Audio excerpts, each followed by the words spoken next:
दिल्ली की रानी। एक थी रानी। क्योंकि राजा की मौत एक हादसे में हो गई थी, रानी को ही राज्य संभालना पड़ रहा था। रानी का नाम था रानी रश्मिवती। रानी ईमानदार थी और प्रजा की सेवा में लगी रहती थी। एक दिन उसके दरबार में 3 नौजवान आए, रमेश, सुरेश और दिनेश। कहो, क्या सहायता कर सकती हूँ मैं तुम्हारी?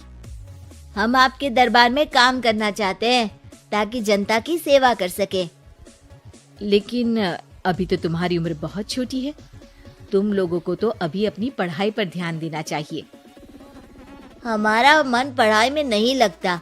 माता पिता को लगता है कि हम किसी के लायक नहीं हैं और हम साबित करना चाहते हैं कि हम लायक हैं। उत्साह बहुत अच्छा है, मगर अभी उम्र कच्ची है तुम लोगों की। अरे उम्र से क्या होता है रानी जी? शास्त्रों में लिखा है कभी किसी के ज्ञान को उसकी उम्र के आधार पर नहीं देखना चाहिए। बात तो सही है तुम्हारी।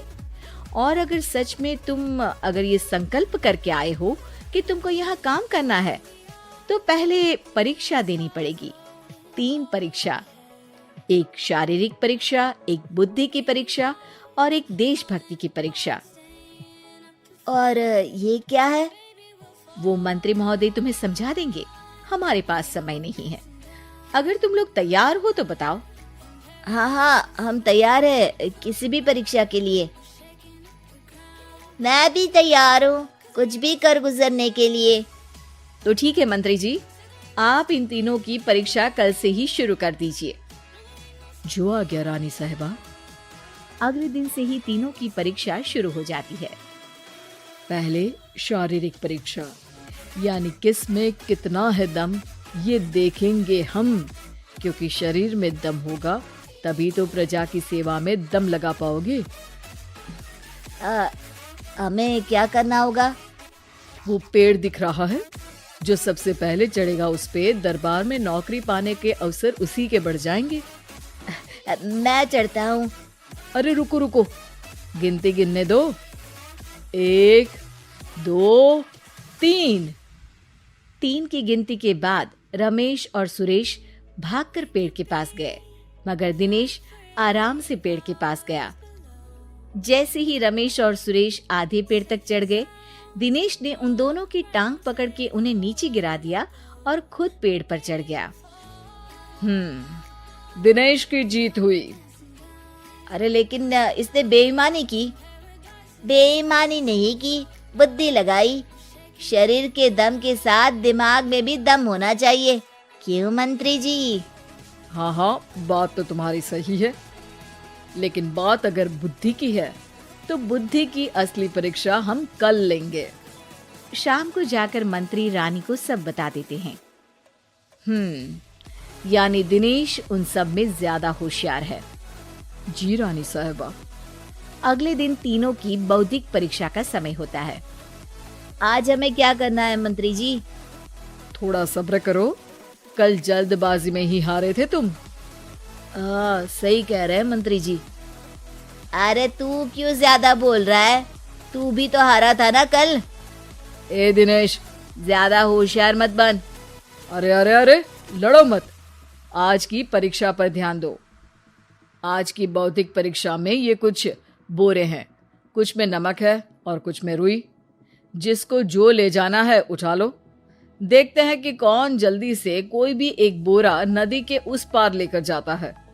समय शुरू होता है अब। तीनों बोरों की तरफ बढ़ते हैं। सुरेश, नमक की बोरी भारी है, ले जाने में मुश्किल होगी। हाँ, सही कह रहा है। रुई हल्की है, हम दोनों रुई लेकर चलते हैं।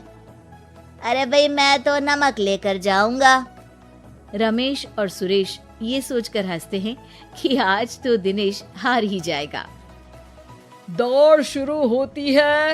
1, 2, 3।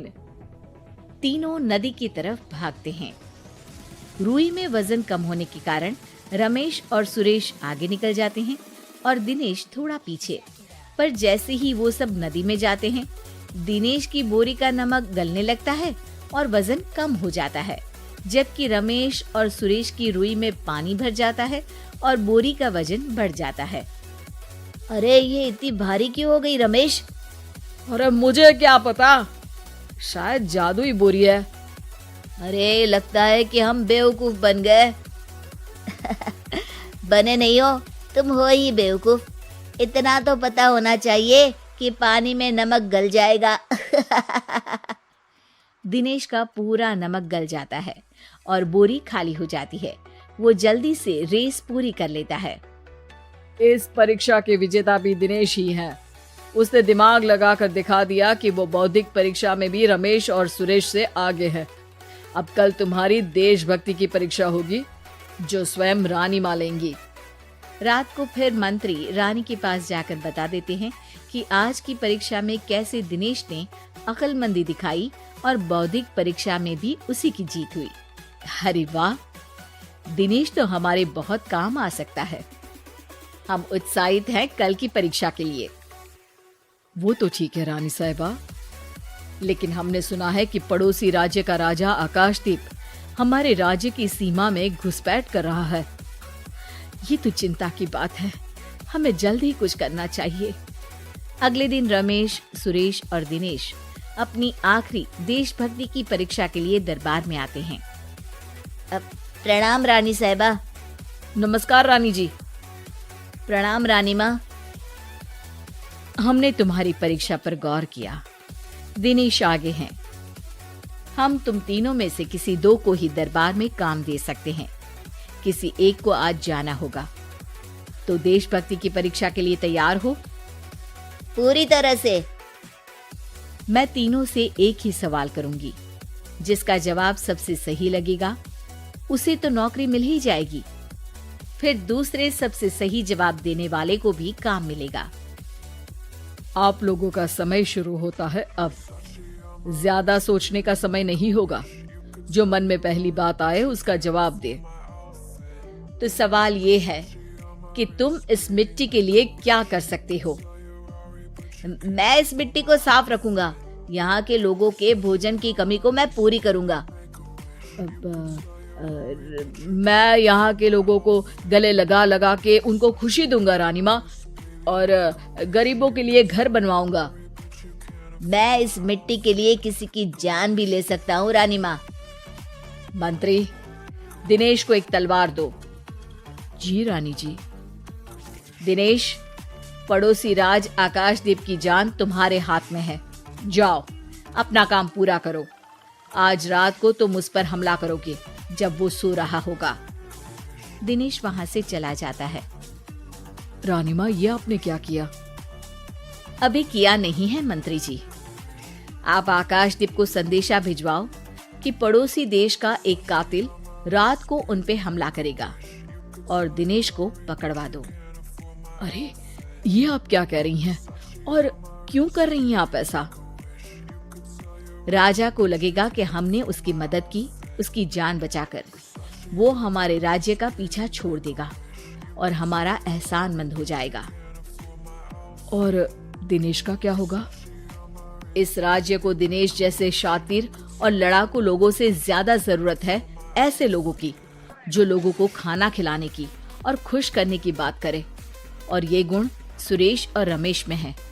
इन्हें नौकरी दे दो। दिनेश बहुत चतुराई से नौकरी हड़पना चाहता था, जिसके लिए उसने रमेश और सुरेश जैसे दोस्तों का भी नुकसान किया। पर रानी ज्यादा चतुर निकली। उसने एक तीर से दो निशाने लगाए। दिनेश जैसे खूंखार युवक को राज्य से बाहर करवा दिया और पड़ोसी राजा आकाशदीप को अपना एहसानमंद कर लिया। पूरा दरबार रानी की जय जयकार कर रहा था।